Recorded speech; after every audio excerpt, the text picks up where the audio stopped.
Mano vardas Šarūnas, sveiki visi, tai esu festivalio Audra programos vadovas. Šiaip turėjau daugiau veiklų, bet paskutiniu metu tai susikoncentravau į save ir iš tikrųjų į atostogas, į poilsį. Kažkaip kartais ateina toks gyvenimo etapas, kaip reikia sustoti ir tiesiog poilsėti, refreshintis ir grįžti po to prie darbų. Bet be abejo, dirbu toliau su renginiais, su užsienio atlikėjais, koncertais. Tai yra mano duona. Viskas, kas susiję iš esmės su muzika, galbūt labiau elektroninė muzika. Ir viskas taip įsirutulio, kad pradėjom daryti vakarėlius. Ir prasidėjo daug didesni vakarėliai, didesni koncertai.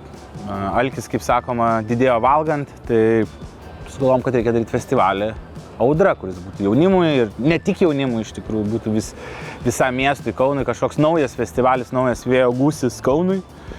Taip ir atsirado Audra ir jau šią vasarą turėjom antrą festivalį ir jau iš esmės pradėjom darbus ties trečiu jau festivaliu, tai labai džiaugiamės tuo, kad galim savo leisti toliau kurti gražų dalyką mieste. Nesu aš kaunietis. Aš šiaip esu gimęs Panevėžy, augęs Jonavoj ir atvykęs į Kauną, bet jau gyvenu kiek 13-15 metų Kaune. Aš save laikau kauniečiu.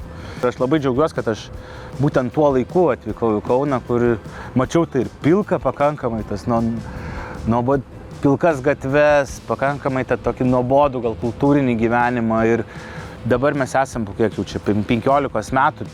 Sėdim toj pačioj vietoj, kur sėdėdavau prieš 15 metų, tai viskas yra atsinaujinę, parodų daugybė ir užsienio atlikėjai atvykę čia džiaugiasi Kaunu, koks nuostabus mažas miestas.